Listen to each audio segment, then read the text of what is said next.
All right, back pop stretched, ready. It actually seems to be live now. YouTube is acting weird. It just didn't go live, so I stopped and started it, and that just makes things work. I don't know. Welcome to Vlog Thursday, episode 167. And just because the world has changed a bit, the hot sauce selection has not. We ordered all this beforehand. We actually tried to order some more sauce, and someone took our sauce. We had to get a refund. Today we have the Comatose Heat Level Habanero Pepper Sauce. Here, we'll put it up by the cameras. This stuff's really crazy good. And it's, how close can I get that? There you go. Comatose level. No, who doesn't want to start a vlog out and get comatose right away? I know, that's how I want to begin things. So we'll pull this on there. It's a little habanero to get started.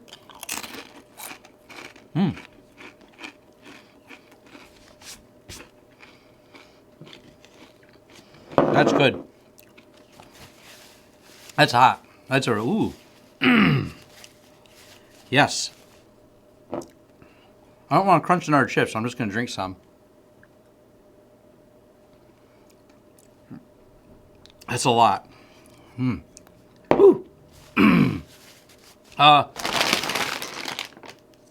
I'm not gonna, hold on.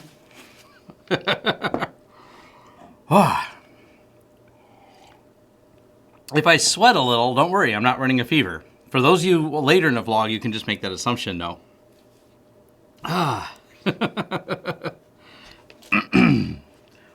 Well, hold on. That may have been a bit much sauce. All right, let's get started on this episode of Hot Ones. Me and Xavier joked a couple times about doing hacker hot ones because, you know, ask hackers questions and have them eat hot sauce. See how long they can survive. How many rounds can you do? Wow. Anyways. Sorry. There we go. It hit the back of my throat when I shouldn't have drank hot sauce before I started talking. I'm just going to throw it out there. Anyways, here comes the blood, sweat, and tears. That's what you guys are here for. Blood, sweat, and tears, getting this started. As far as how's the pandemic treating us? Not bad. I mean, it's terrible and tragic, but as far as like functionality-wise, a lot of the services we deliver remotely, like on a functional standpoint, are still delivered remotely. I remote into systems. People call us, and we fix things. So we do contract work, we do that. So a lot of the functionality, because we already work a lot remotely, is there. Now the difference is some of the team members are more just working from home, which is fine as well. All of my staff have been given that option. So yeah, for sure. That's, I mean, there's changes, yes, but we're adapting and doing things remotely and working our way through this craziness. But the other things we're doing, talking about labs, our networking lab, I think that might be a good topic. I think people get really confused and think labs are harder than they are. But there's a few things that do need to be done. So let me go ahead and we'll go over here. Make sure I can log into the lab. Make sure I don't have everything else opened up. Discard.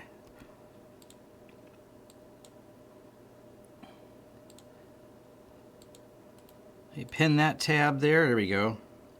Well, chemistry lab is probably the fridge. How's that? We have a chemistry lab that's the fridge. Do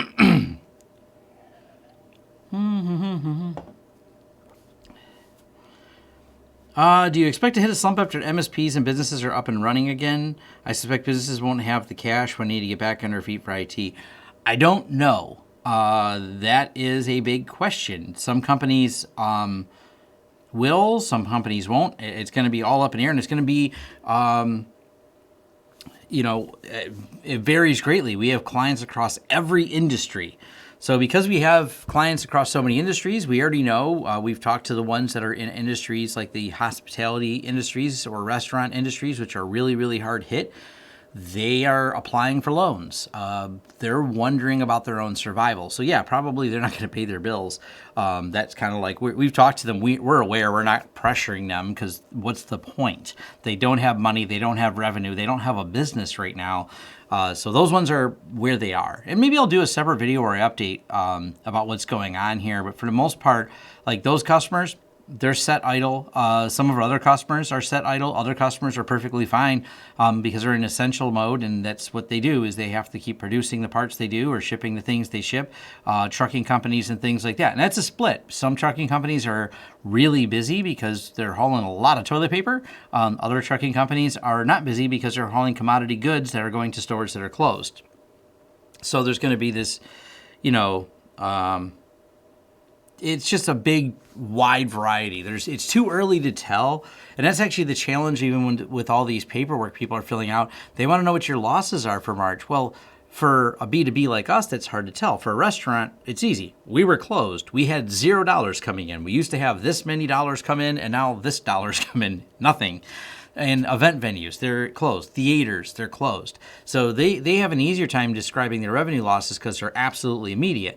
Because we do B2B work, we're a secondary down the line because of the way our billing cycles go and things like that. They paid up for March.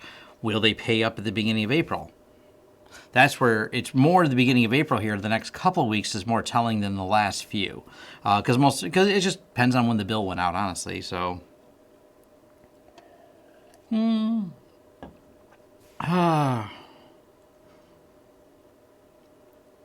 let's see what else we have here. Even do a search for the U.S. Enterprise D and YouTube. Anyways, any actual tech questions in here? Not yet? Cool. We'll just jump into the lab because, why not? Let me make sure everything's closed, though. I had too many things open earlier. Okay, they look closed. Woo! Lab time. I want to be bigger, though. Whoops, crap. That didn't work at all. If only you guys could see what's going on the other side of this. Let me move this over. Cool. Because there's a computer in front of me that I look at. That's why sometimes I'm looking. I got the camera kind of in the way of it, but that kind of gives you an idea. I think I've showed before how that works. I covered up a few things, but probably the things I covered up don't matter. Let me move it myself. There we go, and then move it to the edge. All right. This is the lab, which is running XCP-ng. And not to be mistaken with the not lab right here, which looks exactly the same. Matter of fact, the lab and our main environment have tons of similarities. So if you go over here and we go to like a host and we look at the networks, there's the networks on here, and we go to the host and look at the networks, and there's the networks on here. There's a big crossover of names on there.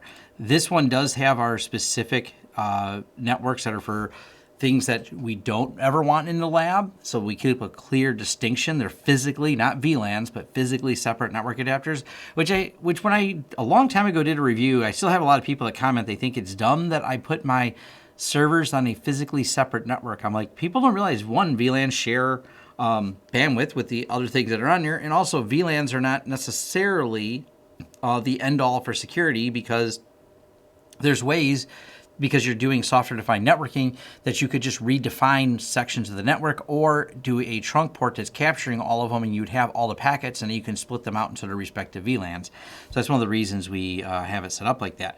But this is the Intel i7 system that actually runs the LAN. Now it also has a couple things like a GRE encrypted tunnel and stuff like that. I haven't really done any videos on that. I got it set up because it's on my to-do list to do. But for the most part, it's easy enough to assign these networks. And one thing we're going to do first, let's go ahead and boot up Pfsense. So right here's Pfsense on lab XCP-ng. There's plenty of instructions. I believe I even have a video dedicated to loading Pfsense on a XCP-ng instance. It's pretty easy to do because that's the first way we define our lab. It gets its internet from the .3 network. It pushes it out to VLAN 10 lab, and currently is pushing it out to GRE encrypted. Now, this is the one kind of problem with Pfsense. It doesn't seem to like, even though I've got the Zen server drivers loaded, it doesn't seem to like when I change network interfaces without rebooting. I don't know, it just seems to get stuck. So I reboot it every time I change network interfaces, which is not like I'm changing them on the fly that often, But if you notice, though, I'm not defining VLANs inside of Pfsense. I've talked about this before in another video. You define them all outside of Pfsense. You define them within the Xen server. It's just easier. Someone's got a kind of hacky workaround to do it. And everyone's like, why don't you use the hacky workaround to do it, Tom? And I always question, like, well, if it's harder to do and more difficult and hacky, why would I do it that way? It doesn't make any sense. I'm OpenSense. I have no reason to use OpenSense. Maybe I'll do a 30-second video called "I have no reason to use OpenSense," and that'll be my reply to everyone that asks me every single. That's probably one of my most requested messages. Why not use OpenSense? Why should I use OpenSense? It's kind of those weird things like the burden of proof should be on you, Tom, to prove why you shouldn't use something. Why should I use it? That's always my question. It seems like a better question to ask. It's a fork of Pfsense that has many more updates. And then some people think that's a selling point, and I'm like, no. Firewalls that need constant updating is not a selling point by any measure. So I don't, yeah. We've only ever used it a couple times because we had customers call in with it. It seems to work. If you're happy with it, use it. Have at it. Knock yourself out.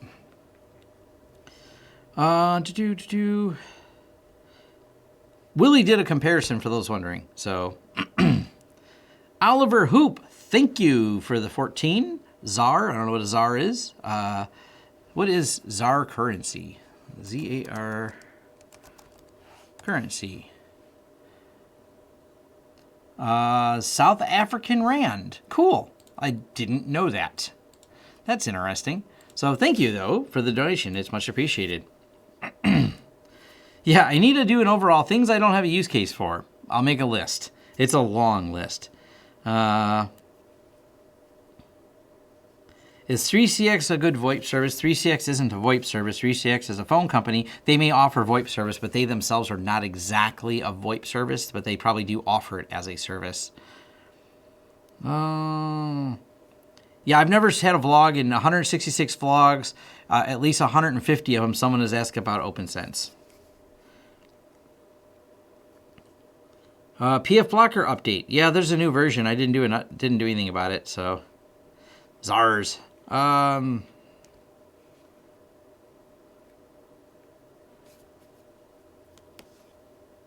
So, all right. What's my take on Starlink? Starlink is cool. Watch the live stream I did with Chris. We have a discussion about Starlink. It's pretty neat. Anyways, back over to here because now it's booted and ready. There we go. So you see here, we have the WAN, XN0, XN1, and XN2. So your WAN was assigned by DHCP 192.168.3.195. So let's log into that.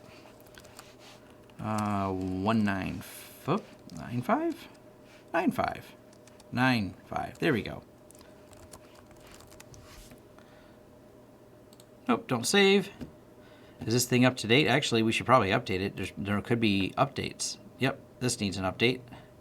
We'll get the latest version of the Acme update. Woohoo! But from here, what we've done is, because we have it attached to this network. Now this is a defined but not actually routed network, as in this is defined inside of here. It is defined inside of UniFi, the VLAN 10 lab. It is not defined inside of our main Pfsense at all or any other routers. Or firewalls. The reason for that is that way you can assign and attach things to the VLAN 10. For example, we're going to go over here and we'll find the Debian Lab server network, and we're going to attach it, like it says here, to VLAN 10 lab. And we'll go ahead and fire this up now. So let this boot up. Now what's going to happen, it's going to get on VLAN 10 lab, which is attached to XN2 right here. It should get a 40 range address on it. So let's see it get booted up here. I shut it down improperly because sometimes in the lab, and I do this on purpose, I don't always shut my lab off properly. Matter of fact, most of the time it's behind me.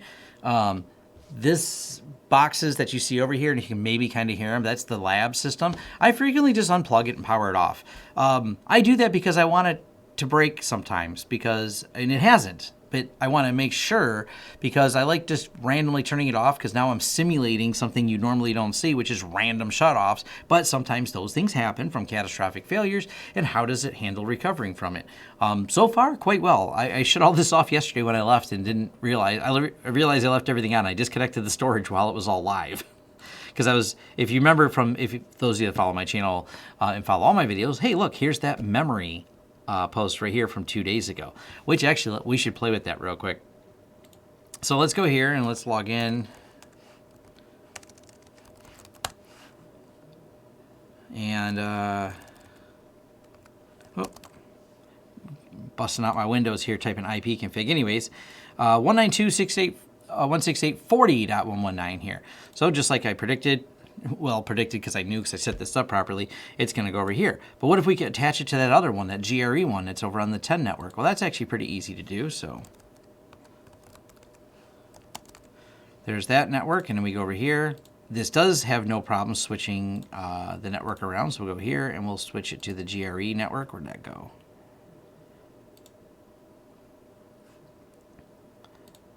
All right, it's now connected, and we'll just do this, and now it has a 10 dot address right here, 10.1.10.11. So pretty easy to set that up and start building your service behind this. Now, by the way, this doesn't just work inside this lab. This is the same way you'll build something out in the cloud and things like that. You can put a Pfsense in front and start having private networking, and it really does work the same whether it's on there. But this is how we're able to quickly assign things. Now, a couple of the things about when you have your labs set up, and this is really important. Go down here, uncheck these boxes that say block the bogon and block private IP addresses. Why? Because I'm double netted. I have a main Pfsense, and it doesn't really matter if you're using Pfsense or whatever at the head end, but in my case, I do have a main Pfsense. This WAN is obviously getting a private IP space. And this is where I think some people mess up, is by not doing that, they start blocking RFC 1918 networks, and when they do so, you end up shutting down the ability to have the routing work. You're going, hold on, this doesn't work. A couple other things. When you install Pfsense, especially in XCP-ng, someone just had this as a discussion topic in the forums.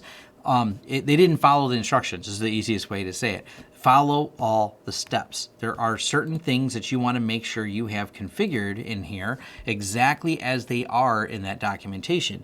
They include, let me see if I have it turned off on this one or not, because whether or not you turn this off is the hardware offloading. Let me see, is it here?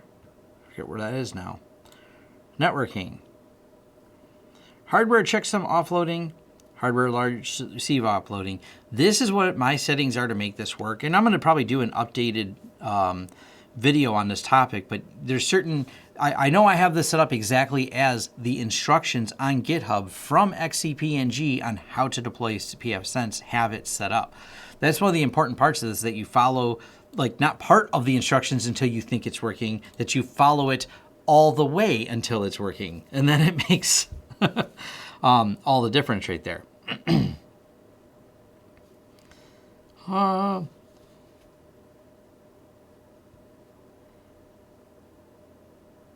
Why? So your question on FreeNAS is, FreeNAS implementation with 80 terabyte, 200 plus users. The only worry is that root don't give anyone root privilege except for the people that need it. So I don't, I guess I don't understand the question. Don't give away root unless they need root. Don't have the users logging in as root.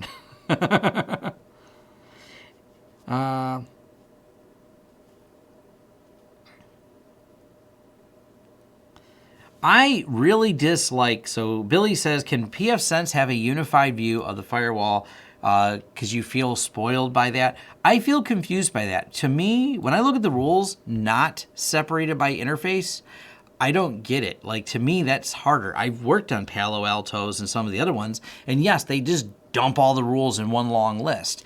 To me, that seems worse. I usually want to filter down to where I want to work on the rules. So I personally think that you could probably modify with some CSS scripting and pull all these together, because if you look, you're just equaling WAN, LAN. You could probably put them all together to make it work. I've never tried.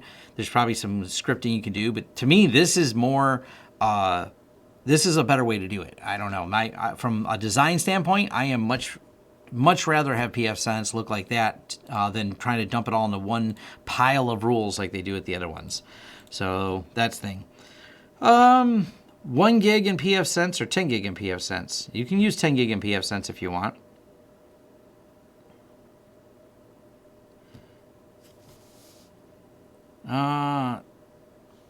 Have I ever had a security breach related? I've done security on PLCs. We usually put them on separate lockdown networks, as many of them don't even need internet. So yes, we've secured them. I've never had a PLC be the source of a breach, and at least not on the clients you work on. I'm not saying it doesn't happen. I'm saying I have not experienced it myself. I got a couple of companies that have a whole series of like CNC machines and lathes and things like that have IP addresses on them, but they don't need internet, so they don't have internet. They just use it to like upload files, and they look at SMB shares on a local network. So the machine that they share off of has 2 network interfaces on it, and one attaches to the bigger side of the network, and the other side attaches to the PLC network. It makes it harder to pivot. That it was set up like that when we got there, and we just did some extra wiring and designed it a little bit different. But I haven't seen a breach related to the PLC systems. So that's not a Ubiquiti Edition background. Oh, Dave says, can you push Pfsense to 10 gig NXCP VM?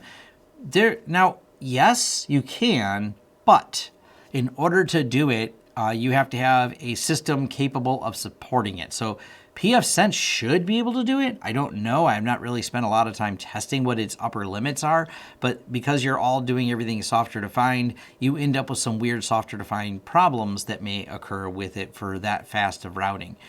It should work, I think. I just haven't really tested it. I know I've gone well over 1 gig in speed, but I've never seen what the upper limit is. Because even from motherboard to motherboard, and let's actually talk about this in general. So let's go ahead and stop this particular system. So this is our Debian server, and we're going to fast clone it. And we'll start it back up, and then we'll find it again. So here's our clone. We'll start this up.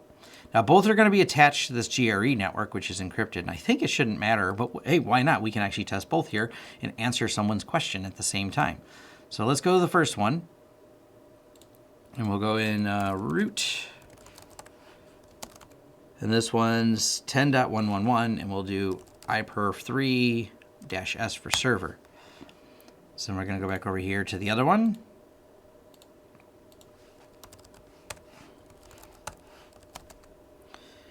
113. So if we iperf3-s or C for client 10.1.10.113, what kind of speeds do I get? Oop. So we're getting 23 gigs a second in here. And this is why I said when you're not limited by the limits of a physical network adapter. You're looking at how fast the backplane can talk to the other servers on the same system. Now, if I was doing this on 2 separate systems, yes, you'd run into the physical connection between them, which would be 10 gig. But because the backplane on this is able to work at 24 gigs per second, and it's this particular board. This varies from motherboard to motherboard because it's going to be, like I said, defined limitations. This is just an i7 system. And this is able to run at 24 gigs. So your limitations in Pfsense are processing power and how you're working the backplane, adapting it to physical adapters. So hopefully it gives you kind of an idea there. Now, I guess the next test we can do is how fast can we route it through Pfsense?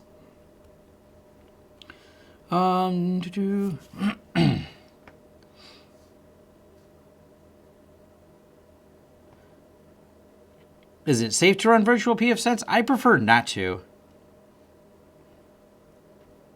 Make 2 Pfsense on the same physical host and do an iperf against each other. Yeah, I could probably try that too. Or I could route something through it. Like so. Hold on. We can take, so we have this one here. Let's take the second Debian and put it outside of it. So if we move this, whoops. network. Let's move it to the same network as the Pfsense. So now we're going to go from behind the Pfsense through Pfsense into this. So this is going to get a new IP address now. So go here. Find out what its IP address is. This is now 192.168.3.158. Whoops. 192.168.3.158. I've put it right here. This is on the .3 network, and if we look at our Pfsense, it's on the .3 network on the WAN. So we move this, so it's going to go through the WAN and over here. And I should probably draw this out, right? We'll get some drawings going at the same time. That's kind of fun. So, actually, we got to go here first. Console. We know this is 158, so start iperf on it. And let's see how fast Pfsense can route to this. So we're routing from the 10 network behind the Pfsense to the 3 network at the same level as the WAN, but it's all physically one virtualized system. So heck over here to the clone, console. 92.168.3.158. Or is it just not connecting to it? Can I ping it? Can I not get to it? Oh, actually, hold on. I think there's a firewall rule preventing it. 1 second here. Let's move this over to, still behind the Pfsense, but we'll move it over to the, where's the lab one? VLAN 10 lab. Oops. I think I have some firewall rules inside of here. Do I? LAN 2. This one's wide open. There's some rules in the other one that's probably preventing it, but this one's wide open, so it should work. So go over here. Just make sure we got the IP addresses right. 3.158.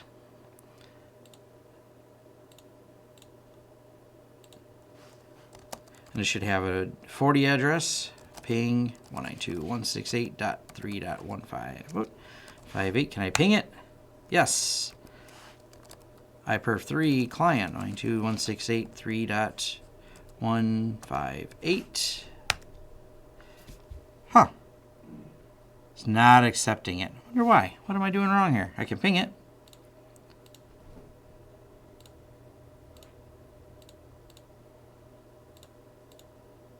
Oh. Typo time.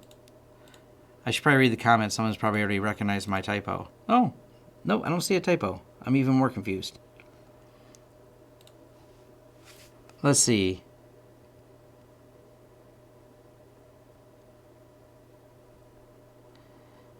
I'm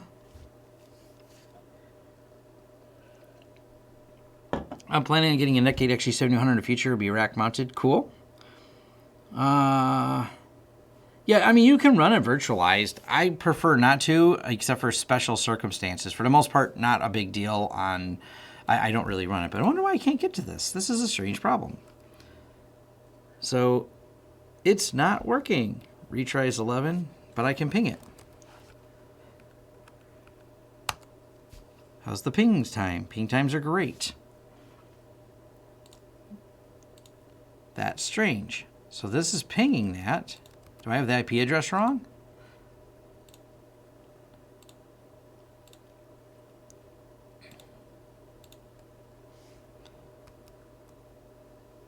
It sees the connection coming in. It just doesn't want to actually do anything about it. So I wonder if we have something wrong in here. So let's go back over to network. Yeah, that looks right. Interesting. What is this Pfsense doing that's causing it to stop? Or did I break this Pfsense when I updated it? You know what? I bet I broke it because it's probably missing. Let's look here. No, it's got the little BSD, so it seems to have the Zen tools installed still. Default BIOS, limits, guest, FreeBSD stable. Zen tool version is old, but, you know, checks out. Huh. Interesting. There might be something because I was moving these around between systems, and this may be what caused it, but that's strange at the iperf. Why does UDP not work? This is the fun part about testing labs in real time with everyone here. We can watch things break in real time. So we see this. Let's just try to do something else inside of this one. So go back over here to this console. Ping.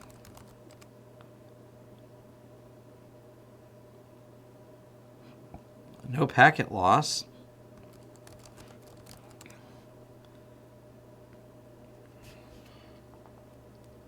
But it's also not transferring data.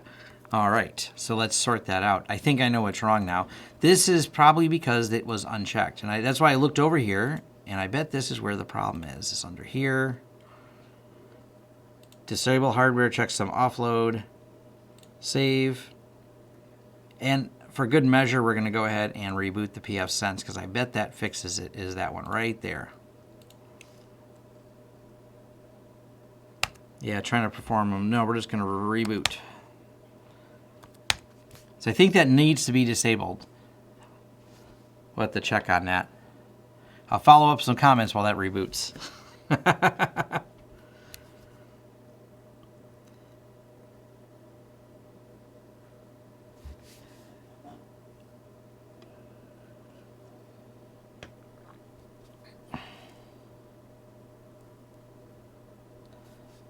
Anyways, yeah, call tech support. There we go. Reboot, call tech support. Yep, it's rebooting. Do you know how to limit each SSID speed instead of each user in the SSID? If you want to limit each SSID, limit it by the VLAN that it's attached to. That's a probably easy way to do that. I loved Picard. Picard was awesome. So I will comment. I've seen someone talk about Picard. Yes, I'm a big Trekkie, and Picard was awesome. Definitely great. Does your Zen Orchestra script also update an existing install? It's not my script, but the script does. I have a video on that.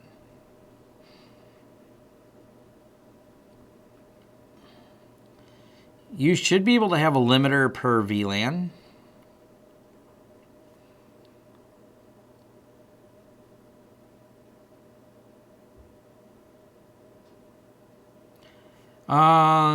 Multi-platform remote access solutions. I did one about Screen Connect. I don't know what other... I've got other ones on there, so... Anyways. It's booted! So let's see if that was the problem that we're having here. So let's go back over to this.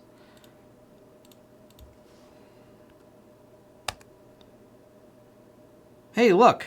That fixed it. I had hardware offloading, must have got turned back on. Or when I was playing with it in one of my mini lab things I was doing, I broke something. One of those two things occurred. So, I can ping. I should be able to iPerf now.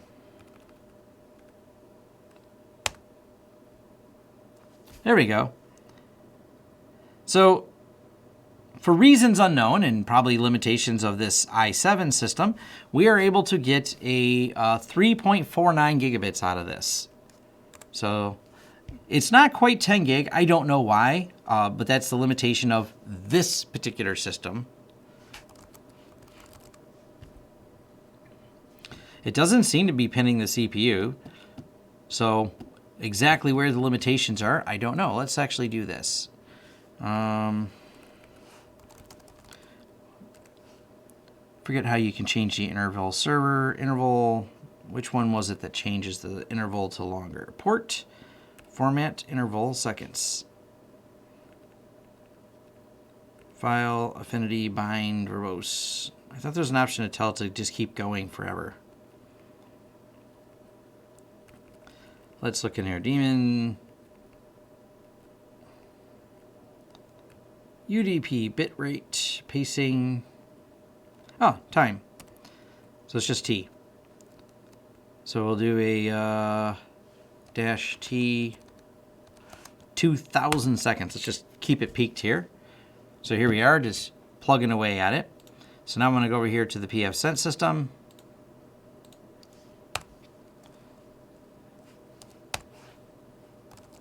Is it peaking out the processor? Not really. Interesting. So exactly why I know this is, I remember testing this a while ago, and it does vary greatly between system to system. Some systems seem to be able to process it faster. So obviously you're going to have the hardware capable of routing at 10 gig if you have 10 gig connections and want to enter. I know it can be done. I'm not positive on exactly what hardware, what the limitations are. It's something I haven't spent a lot of time doing. I mean, obviously, you can look over here and see that it's routing at about 4 gigs, which is pretty reasonable, faster than most people's network connections, 4 gigs. But that being said, if you want full 10 gigs, well, then it's not quite full 10 gigs, at least with my i7 system I have here. This may perform substantially better on like my Xeon system for doing this. So there's probably a big difference between some of the server motherboards and this. So we got here. System log, traffic graphs. There you go, there's some bandwidth. So you can see it's definitely got all the bandwidth going there, so it's pretty impressive. Keeping up pretty steady here at 4 gigs a second. And the system's still very responsive, so I'm not exactly sure where the limitation is. Maybe if it's the virtual network adapter can only handle so much, because let's go over here. Host. Right here. The CPU of the host itself. So we go here to the host, and when we start digging into the host processor usage, that's where we're running it into. So it's the way it's passing that down to the host is definitely causing some problems. So probably it's in the virtualization layer where the challenge is coming in, if I had to guess. So I wonder if we can do this. So if we go over here to Pfsense on lab, we have 4 processors assigned to it. So let's go here. What if we assign more processors to it? So let's go ahead and shut it down and assign more processors. So we'll halt the system. Catch up on the comments here.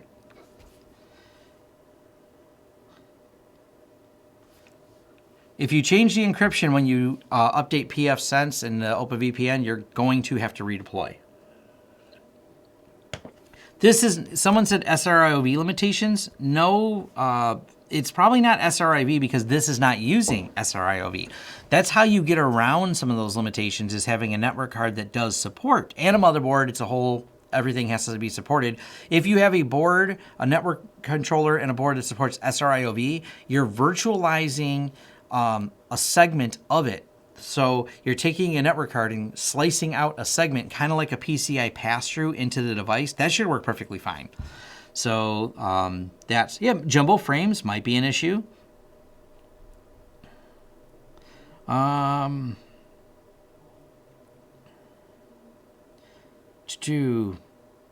If it's single-threaded, so no improvements to cores. Well, I don't think it's just single-threaded here. Let's dig into it and look.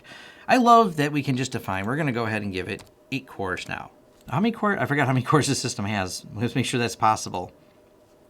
We have 8 cores in the system, and now we have all of them assigned to Pfsense. Let's go back over here to VMs. None. Pfsense has 8 cores. Let's fire it up. And we'll see if we get a faster. We were getting about 4 gigs, so we get faster than 4 gigs if I take 8 cores and push them over there. So while that's booting, and you look over here and look at the host, and we look at the stats, it's using a few of the CPUs, but I don't feel as though it's using all the CPUs. So, and it's only using them at about 90%. It's not quite breaking the mark there. But hey, let's take a look at it, because like right here's this green. I'm not seeing the green one in here at all. So let's dive into the CPU usage a little bit further.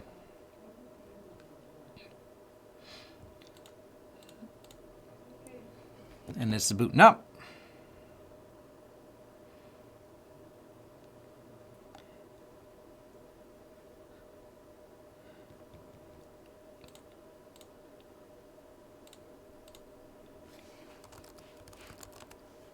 All right.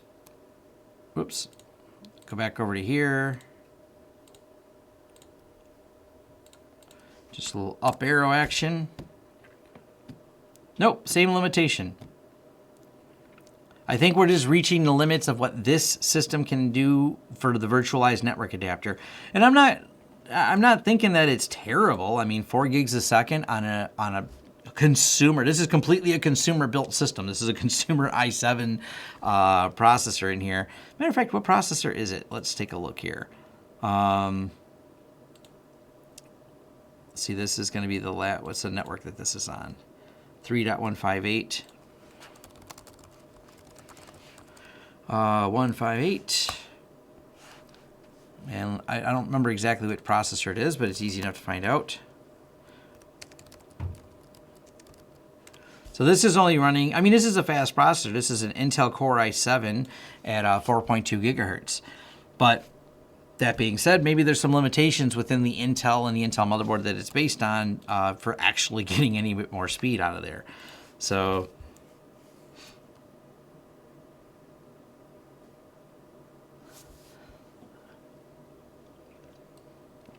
you're having trouble with a 3 VLAN Wi-Fi network passing through a shared interface on their VLAN interface with the router, how to pass tagged Wi-Fi traffic to each physical port.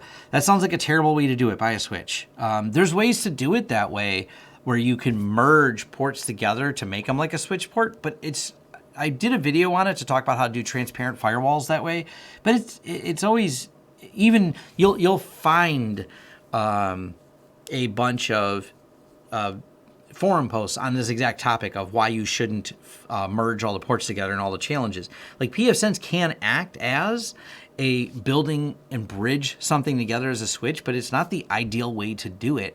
And honestly, switches are so inexpensive right now. Even if you don't want to go with something easy to manage like UniFi, and you buy one of those like TP-Links or any of those, they're like $50, and they will actually tag and manage the traffic properly because it's a dedicated chip designed to do that. So hopefully that makes sense. You're doing it you're doing it the hard way, where you're going to have the most trouble.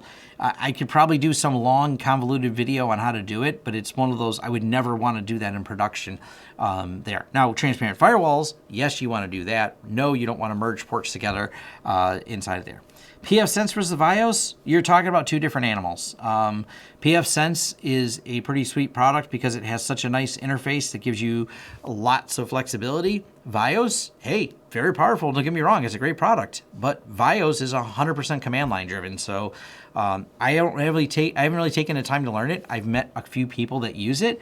They like it, but they live in the command line doing it at a very high commercial level, and it's great for that. I mean, it's not going to be something as easy to use, and certainly not something that the everyday user would really want. And speed wise, they're running on the same hardware. I mean, yeah, probably maybe Vios is faster. I don't know. Vios certainly has some really cool features built into it, but I don't think there's going to be this night and day thing you're going to enter.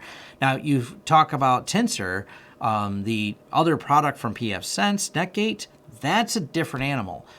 Also only command line driven, but it uses vector routing. So that makes it a much more high speed scalable, because it actually changes the way it handles packets with vector routing. I've been learning it a little bit and learning about it. Not enough to be concise enough to do a video about it, but it's on my to-do list. I think it's a really cool product they're making over there at Netgate. It really has a use case in the cloud for things that need incredibly high-speed routing in production, but it's not the other thing. Like I said, Vios is good, but I don't have anything against it. I just don't really have a need to learn it, and the requests for it are like zero, so I don't really have some market demand going, Tom, we need a Vios engineer. You should learn this. The calls aren't coming in, and I don't even see that many people. There's usually some, larger companies that do have some people on staff that know Vios. Awesome. Good for them. But it's not really my niche.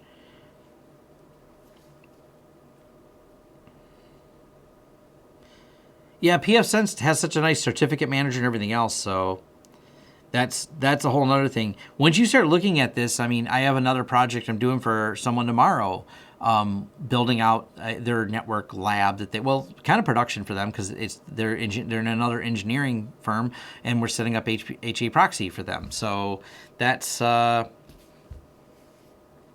it's definitely pretty cool that you could just do everything from HA proxy, let's encrypt, set up automated renewal of certificates, manage all of your reverse proxies on it, even load balance in front of it.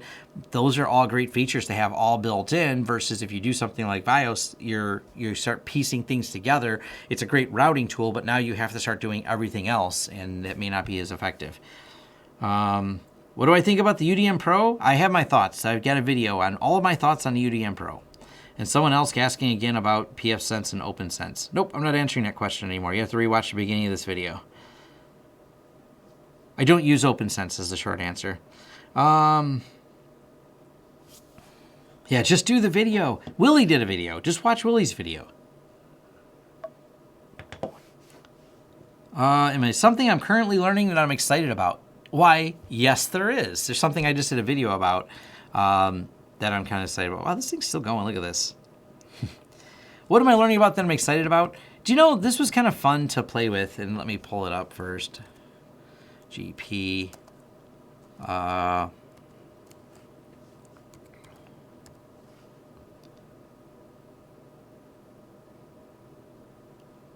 think that's this. If I find the site. So this can be kind of fun to play with right here. And I was explaining this to someone because my friend literally does this for a living. And let's ping Netflix, which does run in the Amazon block. Actually, ping it from my computer. Pingnetflix.com. There we go.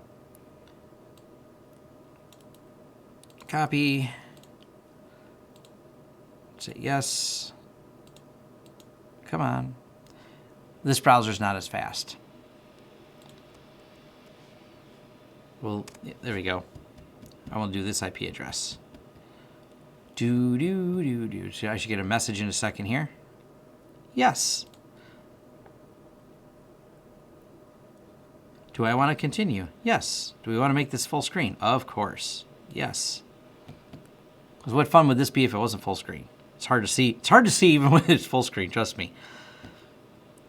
All right, we are going to replay how the internet reroutes itself over time.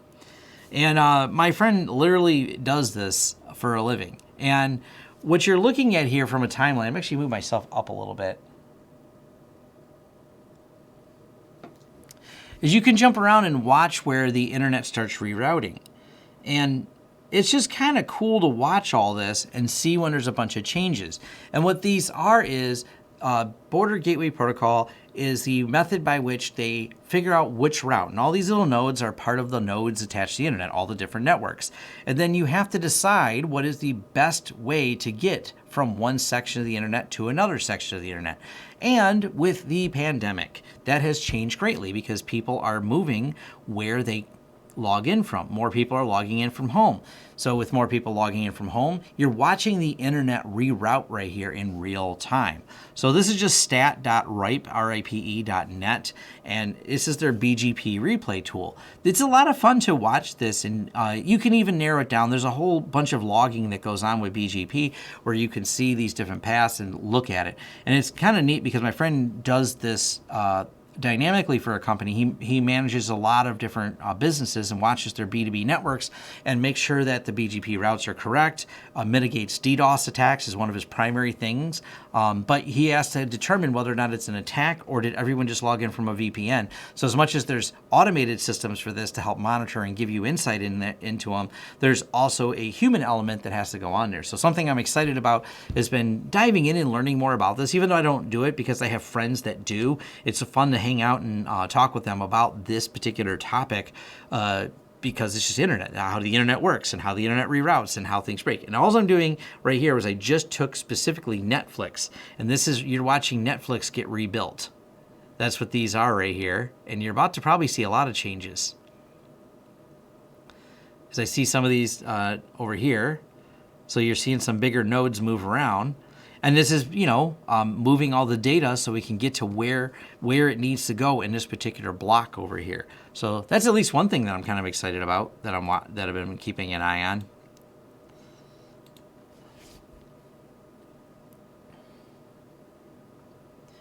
Let's see, what else do you have in here? Super cool. Thanks, Sherman. Learning a lot about Node.js. Awesome. Node.js is cool. Have a Pfsense with 2 WAN and 1 LAN, but every time I plug in the second WAN, everything blocks. You have it in a loop? I don't know. Not sure on there. What else should we do in the lab, though? I'm trying to think what else. I don't think I have anything new in my lab that's super interesting. I know a few people had asked me about this because of Untangle, so I do have Untangle in here. I want to do an updated video. They did a new release. I just haven't really gotten around to it. This might be something entertaining, though. If you didn't know this, you can make nested virtualization right here. So what nested virtualization lets you do is I can load XCP-ng inside of XCP-ng. I don't know if it'll boot. We could always play with that. That might be someone's going to find that entertaining. You can load XCP-ng inside of XCP-ng. The other things that might be interesting, though. Oh, let's actually shut this down because it's just wasting space right now. So get rid of this. Also, whenever I build my clones, I'm always quick to clean them up later. So we'll go ahead and purge them. So that clone's gone. But this is, while we're waiting for that to boot, this is something kind of cool. So I did this video the other day about snapshots with memory. So this is a snapshot. This is 2 days ago snapshot. So if we go in right now and we look at this system, we have an uptime of 28 minutes. So I've been babbling on for 28 minutes ago. I started this and it's still working. But when you restore a snapshot, and we'll go ahead and go here, and we'll go here and say restore. Let me move myself out of the way a little bit. Let me put myself at the top now. Here we go. Just want to make sure people can see what I'm doing here. Actually, at the bottom probably makes more sense. There we go. Cool. So if we go here, we want to restore this right here. Let's go ahead and restore it. And we're going to revert VM. Are you sure you want to revert this VM to the snapshot state? This operation is irreversible. Whatever, we didn't do anything special with it. So let's revert back to system. So we're going to get over the task. And it's doing it. And you remember, this was a snapshot with memory from 2 days ago that we did here. So it's going to take a second. It's shutting down the VM. It's restoring it to its state of the snapshot I took while it was running. And go over here. And then we're going to type uptime. And it's been up for 1 day. It said 2 days ago, but it's up 1 day, 19 hours. Now, someone had asked this in that other video, well, how does it know the uptime? Well, the uptime is a calculation of current time versus time the system booted. So it thinks it booted back then when I took that memory snapshot. Therefore, when I go inside of here, the uptime is from the memory snapshot from a couple days ago. And this is just really cool because you can take it while it's running a process like this. I can snapshot it while it's running and do whatever I want to the machine, and it brings it back right to that running state, exactly as it was, with everything up and running. So it's kind of, I'm fascinated with the way that works and how well it works. I've been playing around with it quite a bit. I plan to do a bigger demo soon on it with some other running machines because I want to test how it handles network state tables and some of the other things, because those are naturally going to break because the TCP sequences will be out of spec for anything that was logged into it. But as far as running programs and everything, I snapshotted it with the memory, so it's kind of like restored exactly like it was frozen in time to the way it was. So right now we can see that it's 1 day 19, and actually let's do this. Let's purge this one here. So I'm going to purge this snapshot, and we'll do another new snapshot with memory. So I'll kick that process off right here. And it's doing the backup of the snapshot with memory. Now, yeah, remember, not only did I do this, I did it with, I got HTOP running here in the background. So no matter what I do, and let this go ahead and catch up to doing this, 61%. Let me check out the comments. Let's try it with a Windows VM next. That's pretty fair.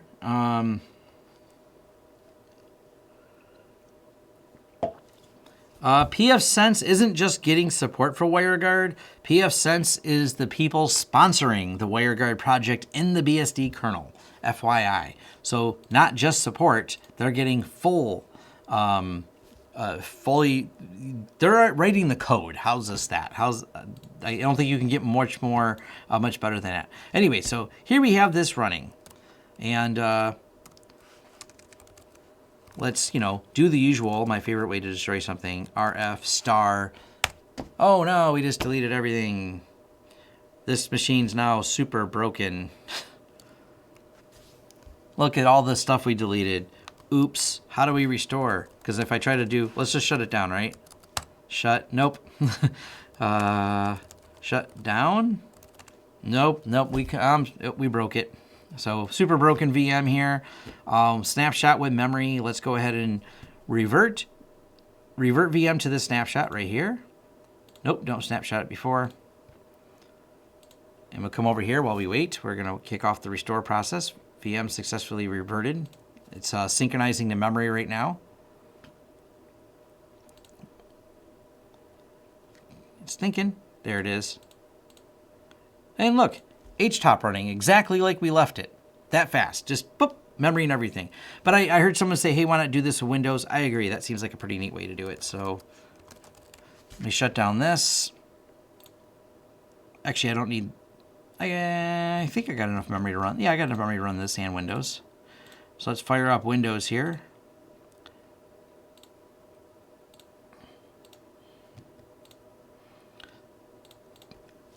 I don't fire up Windows often enough.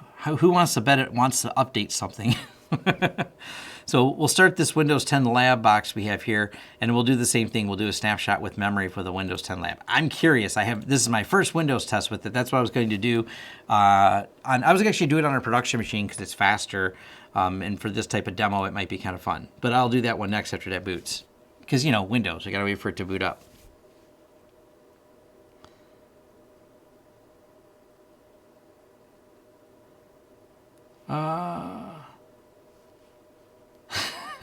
Yeah. Do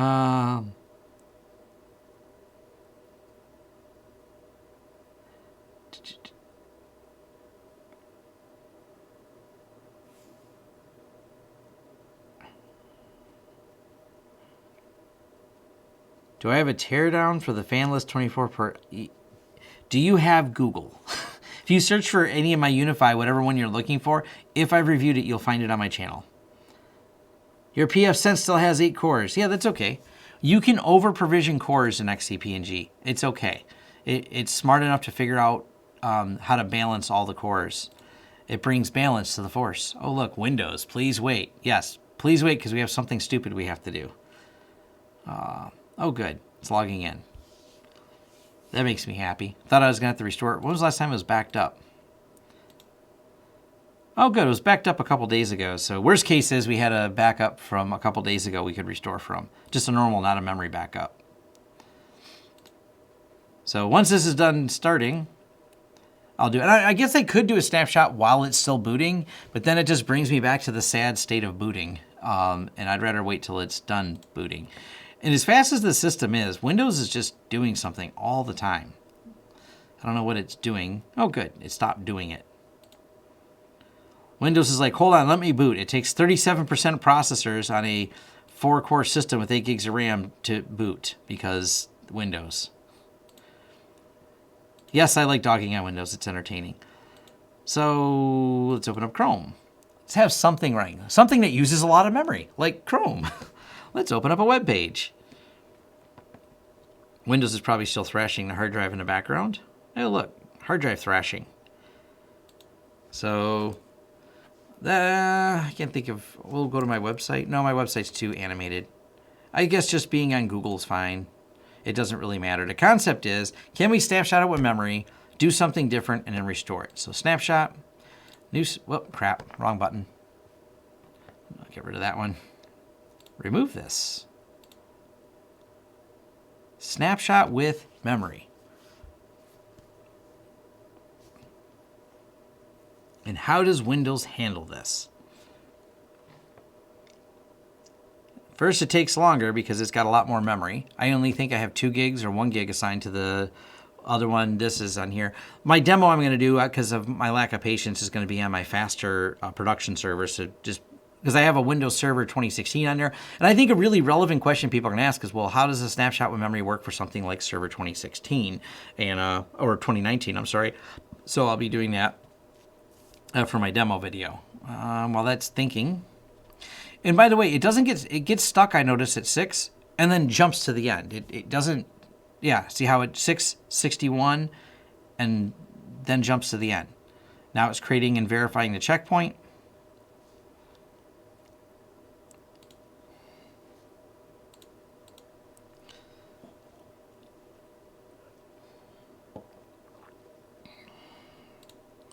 Hey, awesome. Glad you could join the live stream. I did this one earlier today because it's nice out and I plan to actually go outside. I do love syncing. I've got a few videos on it. I was planning on doing some more. All right. We have this all set up. So let's go here and close Chrome. I guess it doesn't really matter what I did. I close Chrome. I can even shut it down to make someone happy, but we'll shut it down, which thrashes the hard drive some more. Windows is off, but I want to restore it to exactly the where it was. Does this work? Revert VM to snapshot. Let's see. Let's watch it in action here.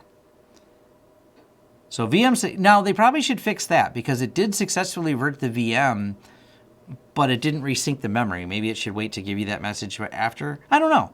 That's kind of an interesting question because technically right now it's pulling the second part because it has a snapshot. The drive itself was restored. Wow, that was actually fast.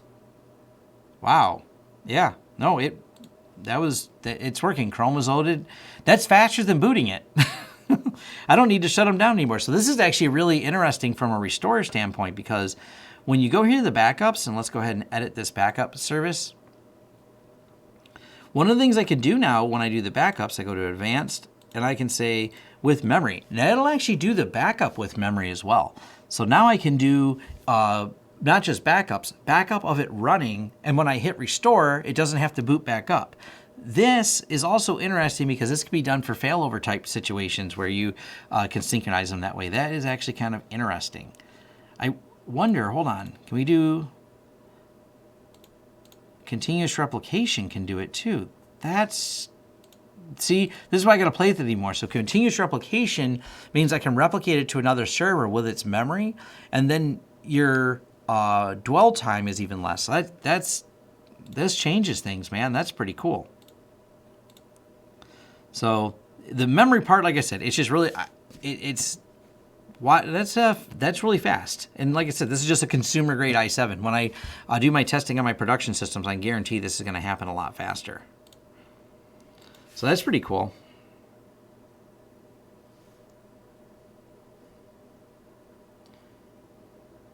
Chris Titus did a video about only installing security updates. I usually install all the updates, but that's kind of an up to you thing. I prefer all of them, but yes, on some servers, maybe you only want to have security updates as an automated, so.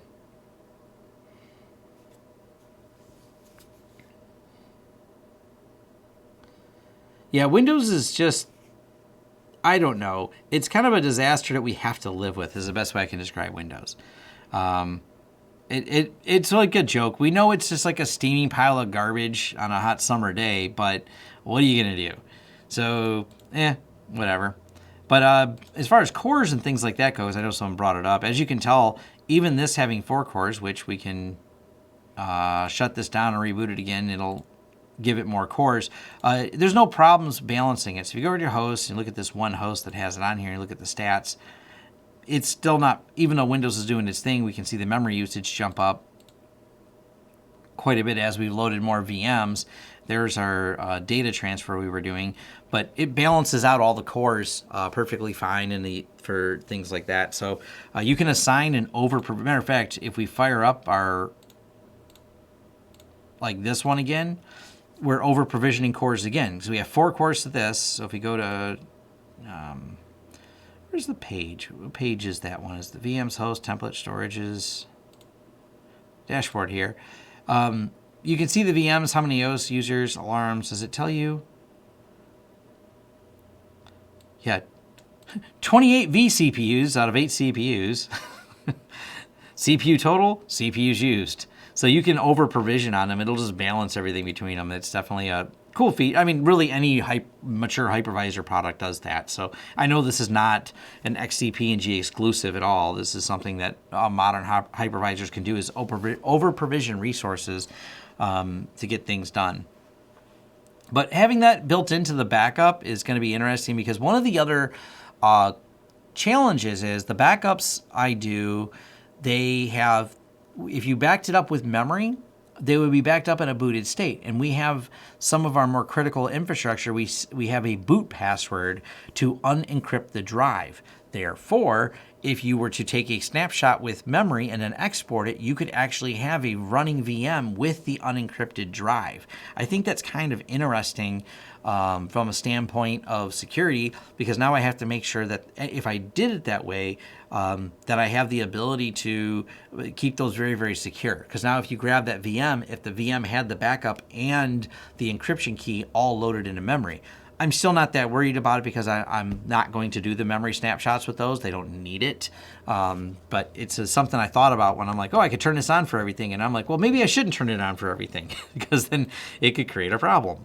So definitely kind of interesting here. Can it encrypt? No, they don't have an encryption layer when they're doing the backup. And I don't blame them for not wanting to get involved in that, because you can, I mean, maybe they will in the future, but I will tell you that can be challenging, because you now have to have some intermediary encryption key to encrypt it and do the verification. It has to pass both ways to the cipher to do the testing. And I think it's probably a challenge to write and creates a decent amount of overhead. So there's probably some performance. Honestly, wherever you're storing them, and I store all my VM backups on encrypted drives themselves. So it's not, to me, like a big deal. So the storage is hot, but if anyone power cycles any of it, it goes encrypted. Everything needs a password to even turn on, both the VMs and like my FreeNASs. So I drop all the data for this onto a FreeNAS system, and the FreeNAS system won't turn on without a password. The drives are all encrypted. So if anyone were to try to physically remove the data from my building, they would have a challenge of getting that data unencrypted with a really long high entropy password. Can you go through Zen Hypervisor, converge 3 servers in HA cluster with local storage on each machine? So the problem with the convergence when you do it like that is it's always really slow, even on Proxmox. Matter of fact, we helped someone switch away from Proxmox, and this is not Proxmox is not my specialty, but they were working with them and said the fragility of it, how simple it was to break the hyper-converged Proxmox instance, and the problems they had experienced with them, moved them over to XCP-NG. And the people that moved it over, I've been in contact, they were super happy that they got off of it. They said it just wasn't good. They built a proper storage SAN. So there are ways you can do some of the hyper-converged stuff, but it always comes at a cost, because of trying to synchronize all that data between the different nodes is very challenging. Having a proper SAN with redundant links to it, something like a TrueNAS on the back end, which I know is a single storage point, but now you're going to get the performance. Once you start diving into Gluster or Ceph to try to hyper-converge all the data, it exponentially scales out of a lot of price ranges, unless you're going to go into something like really huge commercial. I wouldn't. It's a novelty for a lab at home. It's probably not necessary.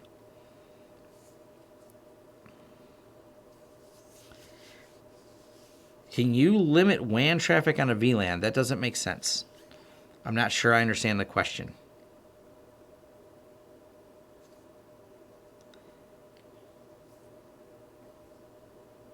Chris Titus is wrong in the update video. Microsoft no longer forces feature updates until the running Windows end of life.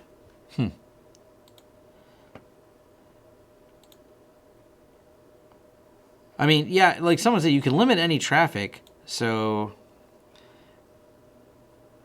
I guess I'd have to understand or have it mapped out. We have forums. That's what I tell. I push a lot of people to our forums.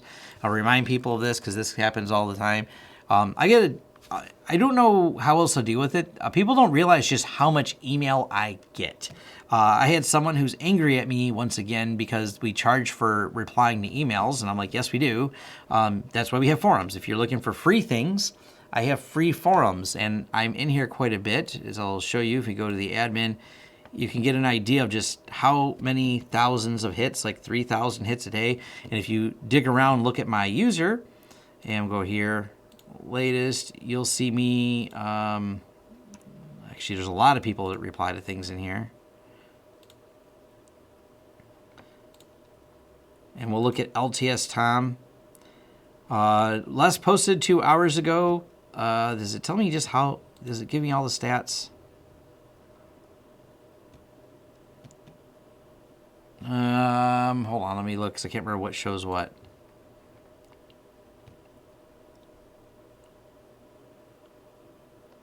Oh, there we go. Here's, if you want to know how active I am in the forums, 766 received, 1.2 thousand posts created, 1.8 thousand topics viewed, 7.2 thousand posts read, 256 stars given, 195 topics created. There's all the posts, there's all the topics. So to give you some idea of just how much time I spend in the forums answering questions, and this is why I don't do it for email, because the same questions, you know how many times people email me asking me about OpenSense and Pfsense? It's funny because I don't think that question has come up in the forums. Let me look.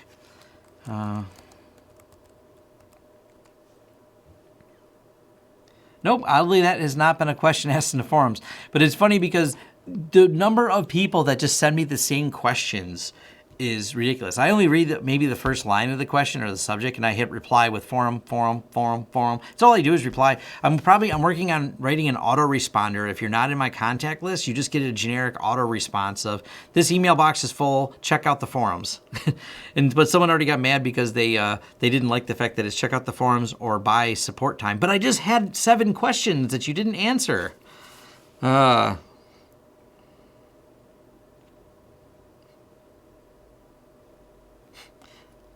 Yeah, I would make an email that automatically deletes OpenSense. That's kind of a funny idea. But the reality is we did switch someone away from OpenSense to solve a network problem that was in OpenSense. We couldn't solve it in OpenSense. We did look at it. We said, I can't figure out why OpenSense keeps pulling the wrong IP address for the OpenVPN. The OpenSense forums where the person had posted could not tell them why it was doing it wrong either. After formatting and using the same hardware to load Pfsense, it works perfectly fine and doesn't have that problem anymore. So there's my OpenSense experience. 1. Now, granted, the person had a unique high-level network problem that they wanted set up for a bunch of users in the VPN, and the way they wanted the specific routing to go, we just couldn't make it work in OpenSense. The menus are pretty, so I'll say something nice about it, not just something bad.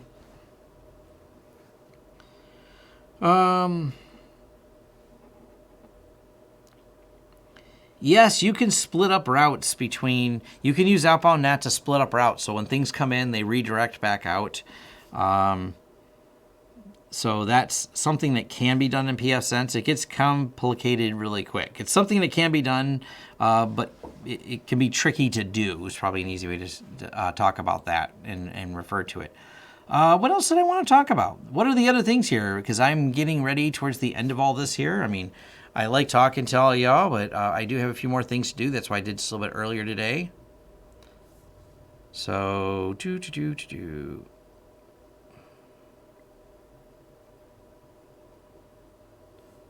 let's see.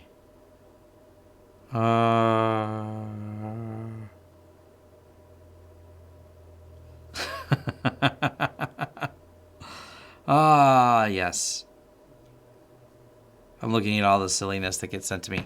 What are the other things that you guys have questions on before I leave? So I'll give about 10-minute warning here. 10-minute warning. First, 283 of you. Thank you for having that many of you. So I'll thank that real quick. But you know what you could do? Smash the like button. You can also fling money at me. I'm always happy when money gets thrown at me for keeping this channel going. I do like teaching people, but it does help pay the bills when money comes in too.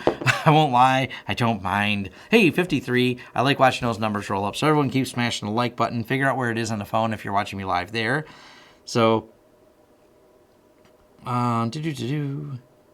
You know, this came up before on Chris's live stream I did with him Friday. When you're doing I think they use this a lot in Europe. It's where they have a VLAN that passes through your internet to get to your TVs for the way they deliver TVs.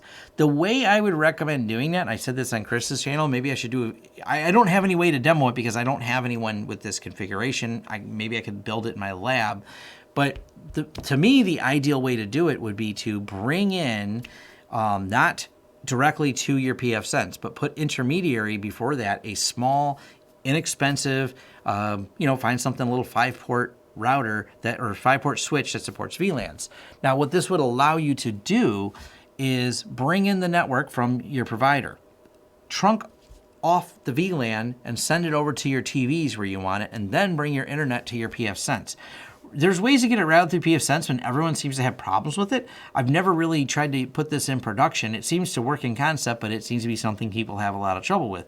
And for a $39 switch that supports VLANs, you could easily split off the network and just save yourself all the trouble, and those devices can connect to that switch and then pass along the main internet over to your Pfsense, and everything works fine. Yeah, what is that called that you use over in Europe? It's just VLANs across WAN, I guess. So, have you ever had XO hang and eventually fail while importing VLANs? No.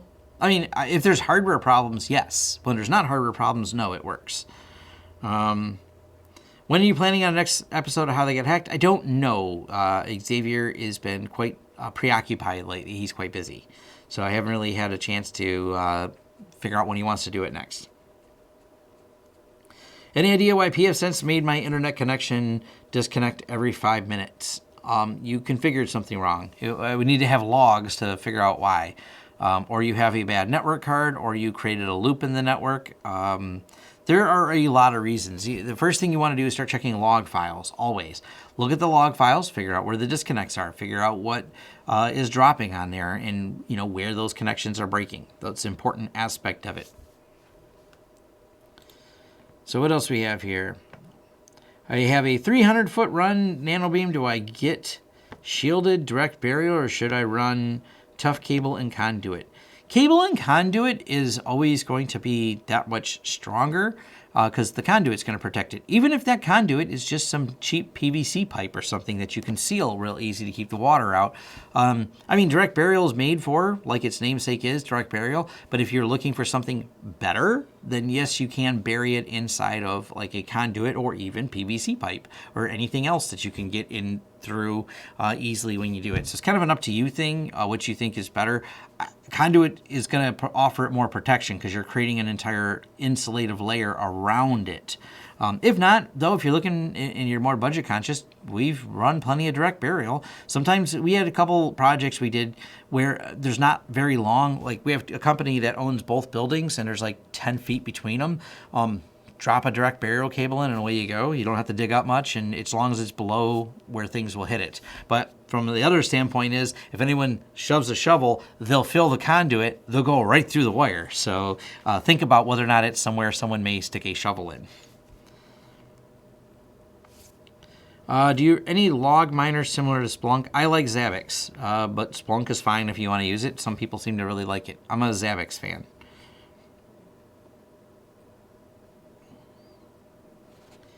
I can't get when I transfer files, only set to a speed of 140. Make sure you have hard drives that can keep up with the speed. That's definitely an issue. What do I use for graphs and statistics on my network? I hardly look at them, but if I did, I would use Zabbix. Zabbix does give me some stats on the network. How do you handle MDM and ADM from open source MSP? I don't. I use SolarWinds, so I'm not exactly sure what you're asking. We don't use all open source tools for the MSP. Maybe that's that's where you're confused. IPTV in Europe. That's what I've heard people call it. It seems like it has another name, but I could be wrong. I don't use it.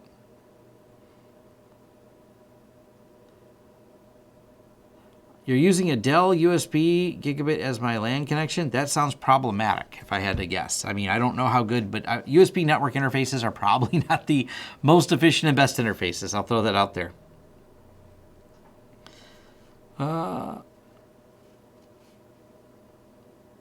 So I installed OpenVPN and all certificates. It works. Firewall is disabled. Doesn't firewall turn down the rules for WAN interface and OpenVPN interface? I don't know what you did wrong, so I have no idea. That's what post in the forums all the details, and we'll see if we can figure that one out. Or post in the Pfsense forums and follow the instructions there.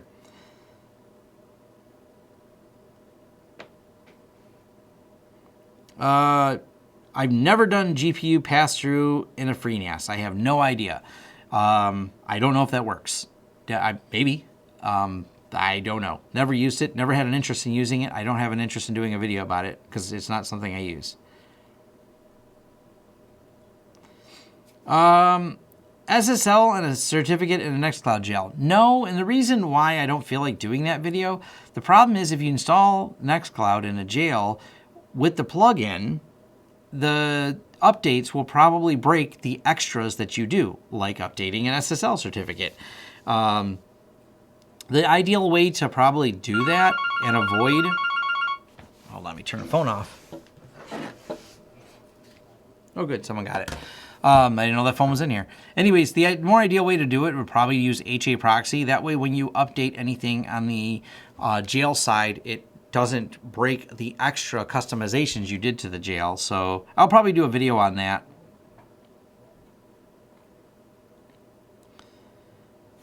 Yeah, Proxbox does GPU pass-through. You can do GPU pass-through with XCP-ng. VMware supports it. It's command line on XCP-ng if you're trying to do GPU pass-through.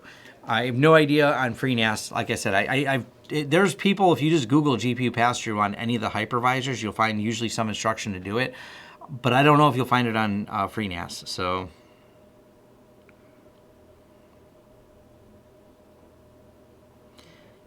yeah. Chat room, I go in the chat room once a week. For those of you wondering, we kind of sort of have a chat room. About once a week I go in there.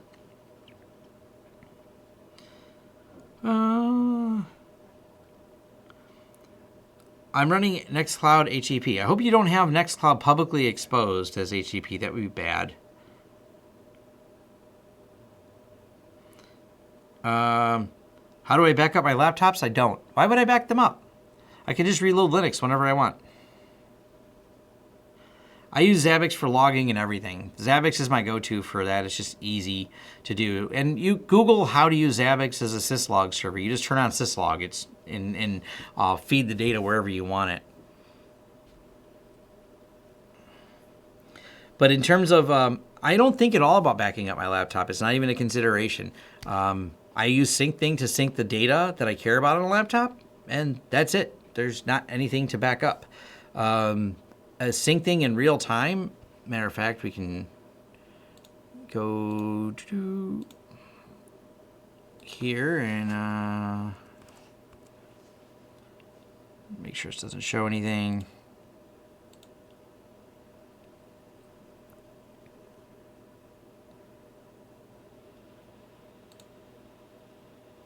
Yeah, so this is SyncThing running, and right here is the updated 2018 YouTube template. So let's do this. So here's SyncThing. Here's the sync at my house. That's why it's 192.168.1.4. So SyncThing is running at my house, goes to that. Here's my business documents and my graphics. On my computer, before going in here, and we'll open up GIMP. On my, not this laptop, but on my computer that was for, let's see, this should be under LTS Graphics, YouTube.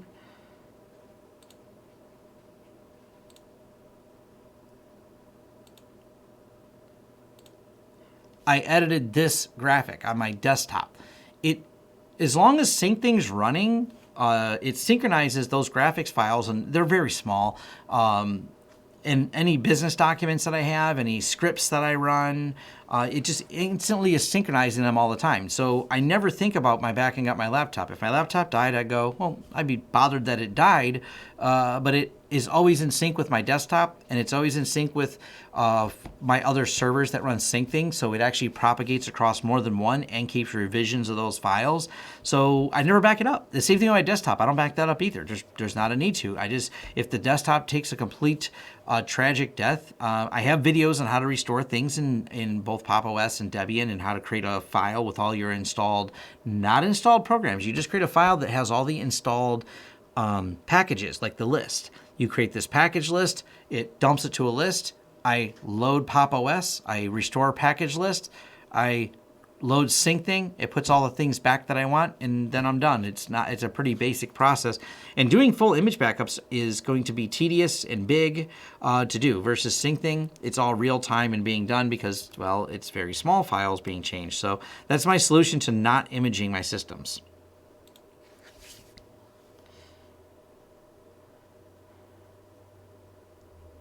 Any of the config files I care about are backed up, which is not many of them.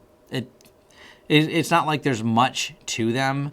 You can back up the config files. Let's see. There's a folder there. I forget what they're in. But if I need a config file because they're already the same on both computers, as long as both computers don't die at once, I can always grab them. But where my menus are and things like that is just not something that I feel deeply important about. If I lost some of those config settings, it's usually like, whatever. And a lot of them, because of the way the encryption works, have to be reconfigured anyways, like Signal. You can't just sync Signal between computers. So I have to reload that no matter what, because once it realizes it was changed, it will have a problem.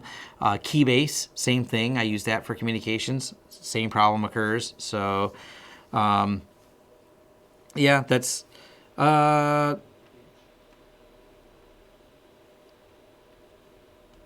that's probably as simple as, I'm trying to think of anything else that I would even miss, because I've had my laptop. It's not that I've had to die. I just replaced it and I just loaded it fresh again.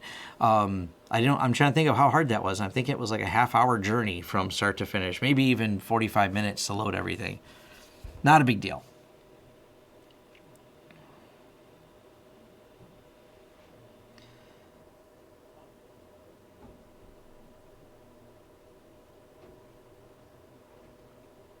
Yeah, I did a whole video on this particular topic. So you're asking about, and let me, what was that title of the video? So we can share it out here.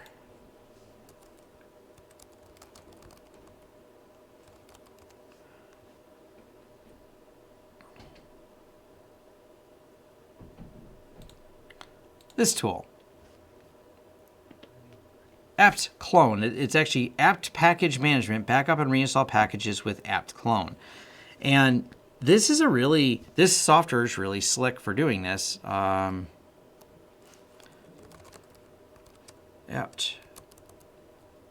clone. And you just dump the clone file. You can clone, restore, clone info, and it just creates a clone file, and then you just reinstall the clone file again, and you can restore all the packages that were installed or synchronize two separate systems this way. Really easy. And this is built into the repository. So apt cloning is great. I should reshare this video out again. It didn't get a lot of views, but it was in result to a lot of people asking me what I was using. I'm like, this is just one of the easy things built in. And one of the cool things about the way apt clone works is it will also grab extra sources that you've added and put those back into the system. So apt clone is like your go-to for doing this. It just works. It's as long. Now the one thing that's important with apt clone, and I think I commented this if you do Pop! OS with it, is if you loaded different versions of Pop! OS, you may have problems. So when I update to a new version, I'll have to rerun apt clone to rebuild my list.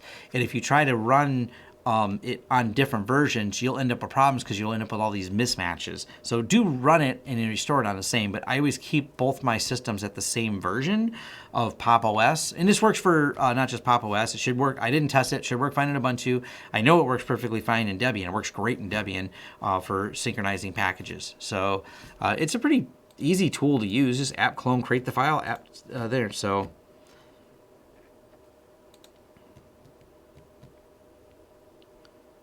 Have I ever looked at Zingamas?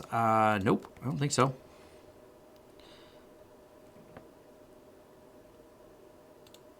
So, oh, you know what? Someone's asked me about this before. It's like an old version of FreeNAS. I don't understand why I would want to use it. It's one of those, look, someone has one that's an outdated, older version of FreeNAS. What do you think, Tom? I don't know. I'm going to go with FreeNAS, the one that's more up to date. I didn't see anything about it that was compelling that made me think it's better. Matter of fact, I've had several people tell me it's just like an older version. So I don't really get it. Why? Is it supposed to be lighter weight? Cheaper, more powerful, custom fit your needs?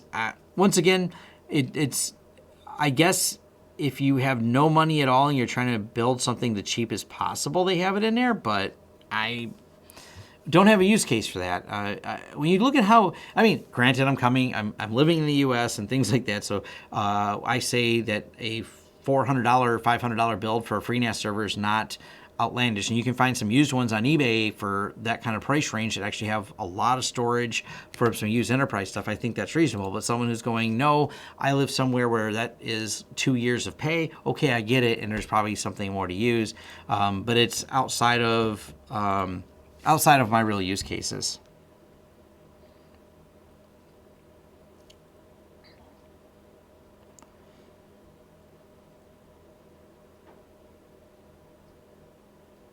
Yeah, you could put separate /home/user on separate partitions, some backup and reinstall. All depends on how you want to do it and things like that. So,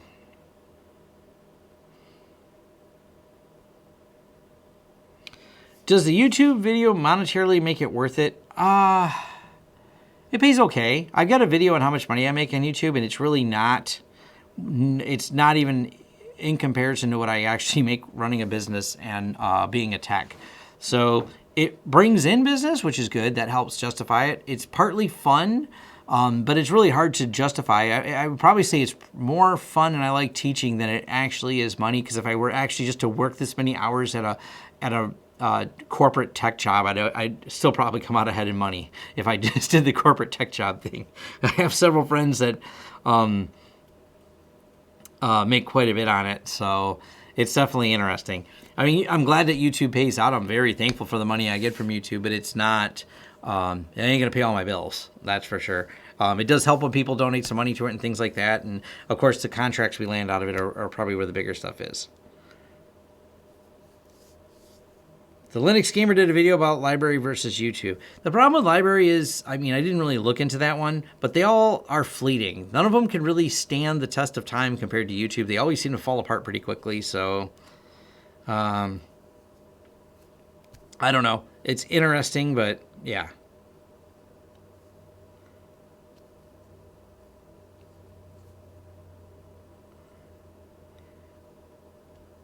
Yeah, it really comes down to it. I mean, I've had, I mean, several of my friends, it's funny because one of my friends, they're after him in terms of another company I know that we've done business with is trying to hire him. And the latest offer they wanted me to whisper to him because he refused to talk to him was they wanted to offer him over $300,000 a year just to redo their infrastructure, which I thought was kind of funny. Because he just doesn't like them. No matter how much they keep offering him, he's got some beef with them. So, I mean, corp jobs, if you're really good at enterprise tech, you make a lot of money. There's no doubt. If your skills are in demand and you've been doing it for a while, I mean, I was making money 20 years ago that was six figures in the tech space in the corporate world. So there's a lot of money to be made in corporate enterprise for sure, provided you have the context, provided you're good at what you do and things like that. So, there's a couple, was it the last Darknet Diaries or the one before with the one guy, I mean, he was talking about he makes, just doing bug bounties, almost $1 million a year in bug bounties. If you're really good at cybersecurity and bug finding, you can do quite well. So,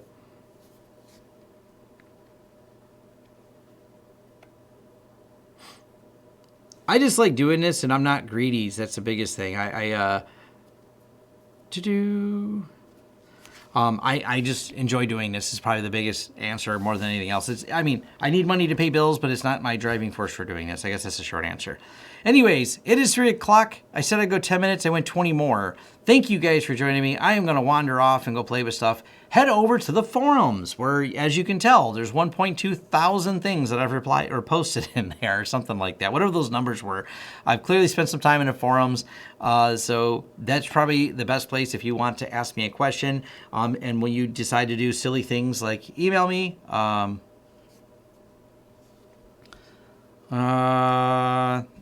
you'll probably just find that I reply with go to the forums anyways. So I'm going to go outside and get a little bit of sun so I'm not quite this pasty white. Maybe I'll even get sunburned. That would be excited. Yes, we're in quarantine. Yes, I can go outside as long as I stay away from people, which is fine. Anytime I'm outside, that's actually what I like doing, is being not by people. That's a whole different topic, but I generally, that's not just this time because of the quarantine. Like, that's generally my thing. I'm going to go do something like that is out in the woods or be further away from people. So more networking videos. Yes, more are on the way. Check out my latest video on draw.io or diagrams.net. I dove into that product. It's really cool. Hey, my wife is on here. She's wanting to know when I'm going for a walk with her. So that's at least one person I'll be around. I said I'm around people, but I'll be around my wife. So I'll see you soon, honey. I'm really hard to find because she's like, I know there's probably a "where are you" text in here, right? But I'm not hard to find. I'm online. I'm on the internet. Hi, honey. All right, thanks.